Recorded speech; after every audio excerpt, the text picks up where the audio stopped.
తాజ్మహల్ అనగానే మనకు గుర్తొచ్చేది షాజహాన్ ముంతాజ్ల ప్రేమ. ముంతాజ్ ప్రేమ కోసం షాజహాన్ తాజ్మహల్ కట్టించాడంటారు. కానీ తాజ్మహల్ షాజహాన్ కాలానికి 300 ఏళ్ల ముందే నిర్మించారంటే నమ్ముతారా? పిఎన్ ఓక్ రాసిన Taj Mahal the true story book లో తాజ్మహల్ రాణి ముంతాజ్ సమాధి కాదని అదొక పురాతనమైన శివుడి గుడని చెప్తుంది. తాజ్మహల్ అసలు పేరు తేజో మహాలయ. ఇలాంటి ఎన్నో టెంపుల్స్ ని మొఘలులు ఆక్రమించి ధ్వంసం చేయడం లేదా అక్కడ వేరే కట్టడాలు కట్టడం మనకు తెలుసు. కానీ తాజ్మహల్ అందాన్ని చూసిన షాజహాన్ అప్పటి జైపూర్ మహారాజ్ అయిన జైసింగ్ దగ్గర నుంచి తాజ్మహల్ ని లాక్కున్నారు. ఇలా లాక్కున్న టెంపుల్స్ ని మ్యాన్షన్స్ ని వాళ్ళకిష్టమైన వాళ్ళ సమాధులుగా మార్చడం మొఘలులకి కొత్త ఏం కాదు.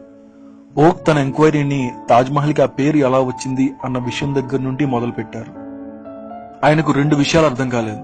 ఒకటి, మహల్ అన్న పదం అప్పటి వరకు ఆఫ్ఘనిస్తాన్ నుండి అల్జీరియా వరకు ఏ ముస్లిం కంట్రీలోనూ వాడలేదు. కానీ కొంతమంది మహల్ అన్న పదం ముంతాజ్ పేరు నుండి తీసుకున్నారని అంటారు. మొఘలులు తమ ప్రియమైన వాళ్ళ పేరుని దేనికన్నా పెట్టాలంటే వాళ్ళ పేరులో మొదటి 3 అక్షరాలతో పెడతారు, అంతేగాని చివరి 3 అక్షరాలతో పెట్టరు. పైగా ముంతాజ్ అసలు పేరు ముంతాజ్ ఉల్ జమానీ. తాజ్మహల్ అనేది చేంజెస్ చేసిన హిందూ దేవాలయం అని ఓక్ తన బుక్ లో రాశారు. ముంతాజ్ షాజహాన్ లవ్ స్టోరీ కూడా కల్పితం. షాజహాన్ కొన్న 7 భార్యల్లో ముంతాజ్ ఒకరు, అంతే. వాళ్ళ మధ్యలో ప్రేమ అంతకంటే ఏం లేదు. ముంతాజ్ 14వ బిడ్డకి జన్మనిస్తూ చనిపోయిన తర్వాత షాజహాన్ ముంతాజ్ చెల్లిని పెళ్లి చేసుకున్నాడు. షాజహాన్ ముంతాజ్ల ప్రేమ గురించి ఏ రాయల్ క్రానికల్లోనో గాని శిలా ఫలకాల్లో గాని ఎక్కడా మెన్షన్ చేయలేదు.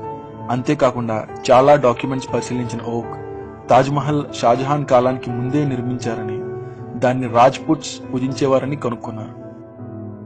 దానికి ఆధారంగా ఆయన మార్విన్ మిల్లర్ అనే న్యూయార్క్ చెందిన ప్రొఫెసర్ తాజ్మహల్ చుట్టూ ఉన్న మెటీరియల్ ని తాజ్ డోర్ ని కార్బన్ డేటింగ్ చేసి పరీక్షించి తాజ్మహల్ డోర్ షాజహాన్ కాలానికి 300 ఏళ్ల ముందు తయారు చేసిందని చెప్పారు. షాజహాన్ పుట్టడానికి 300 ఏళ్లు ముందే తయారు చేసిన డోర్ తాజ్మహల్ నిర్మాణంలో ఎలా వాడగలరు? తాజ్మహల్లోకి వెళ్లేటప్పుడు చెప్పులు తీసి లోపలికి వెళ్ళాలి. అసలు మొఘలుల్లో ఆ ఆచారమే లేదు. అందులోనూ ఒక సమాధి దగ్గరికి వెళ్తుంటే ఖచ్చితంగా చెప్పులు వేసుకుంటారు. తాజ్మహల్ గుడి కాబట్టి చెప్పులు తీసి వెళ్లడం అనే ఆచారం వందల సంవత్సరాలుగా అలవాటు అయిపోవడం వల్ల అలా కొనసాగుతూ వచ్చింది. ఆగ్రాలో ప్రజలు శివభక్తులు. శ్రావణ మాసంలో వాళ్ళు ఆగ్రాలో ఉన్న 5 శివాలయాలు పూజ చేసేవారు.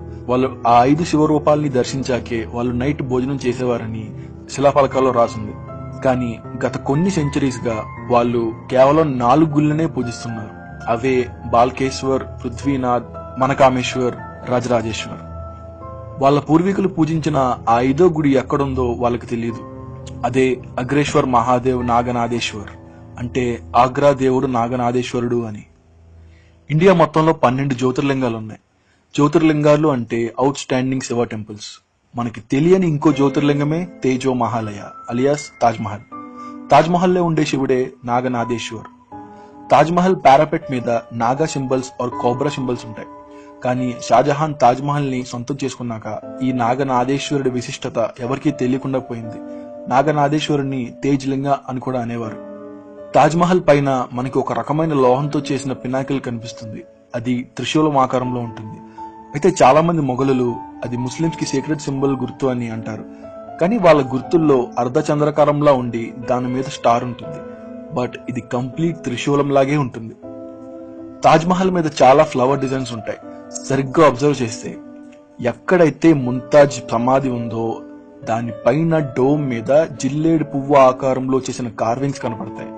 జిల్లేడు పువ్వు పాయిజనస్, కానీ హిందువుల్లో శివుడిని ఆ పూలతో పూజిస్తారు. శివుడికి ఈ జిల్లేడు పువ్వు అంటే చాలా ఇష్టమని వాళ్ళు నమ్ముతారు. దాని రేఖలు ఓం ఆకారంలో ఉంటాయి, అందుకే అది పవిత్రం. తాజ్మహల్ సెంట్రల్ ఛాంబర్ లో కూడా ఓం ఆకారంలో కార్వింగ్స్ కనపడతాయి. యూరోపియన్ ట్రావెలర్ అయిన జాన్ ఆల్బర్ మాండెల్సో 1638 అంటే ముంతాజ్ చనిపోయిన 7 సంవత్సరాల తర్వాత ఆగ్రా పర్యటనకి వచ్చారు. ఆయన ఆగ్రా సిటీ అందాల గురించి, ఆయన మెమరీస్ గురించి బుక్ లో రాసుకున్నారు. కానీ ఎక్కడా తాజ్మహల్ నిర్మాణానికి సంబంధించిన ఏ విషయమూ రాయలేదు. అమెరికన్ ట్రావెలర్ పీటర్ ముండీ కూడా ముంతాజ్ చనిపోయిన సంవత్సరం లోపే ఆగ్రా వచ్చారు. ఆయన కూడా తాజ్మహల్ గురించి ఎక్కడా ప్రస్తావించలేదు. ఆగ్రాలోని టెంపుల్స్, మ్యాన్షన్స్ గురించి మాత్రమే ఆయన రాశారు. ఇప్పటికీ తాజ్మహల్లో చాలా డోర్స్ సీల్ చేసే ఉన్నాయి. వాటిలోకి ఎవరికీ అనుమతి లేదు. ఆ సీల్ చేసిన గదుల్లో పగలగొట్టేసిన శివుని విగ్రహాలు, పూజా సామాన్లు ఉన్నాయని ఓక్ తన బుక్ లో రాశారు. కానీ పొలిటికల్ బ్యాక్లాష్ కి భయపడి గవర్నమెంట్ ఓక్ బుక్ ని అన్ని బుక్ స్టోర్స్ నుండి స్వాధీనం చేసుకున్నారు. ఇండియాలో ఎవరు ఆ బుక్ ని పబ్లిష్ చేయకూడదని భయపెట్టారు. నిజమేంటో మనకి తెలియాలంటే గవర్నమెంట్ తాజ్మహల్లో అన్ని గదుల్ని ఓపెన్ చేసి మీడియా ముందు ఎక్స్పర్ట్స్ తో ఇన్వెస్టిగేట్ చేయి.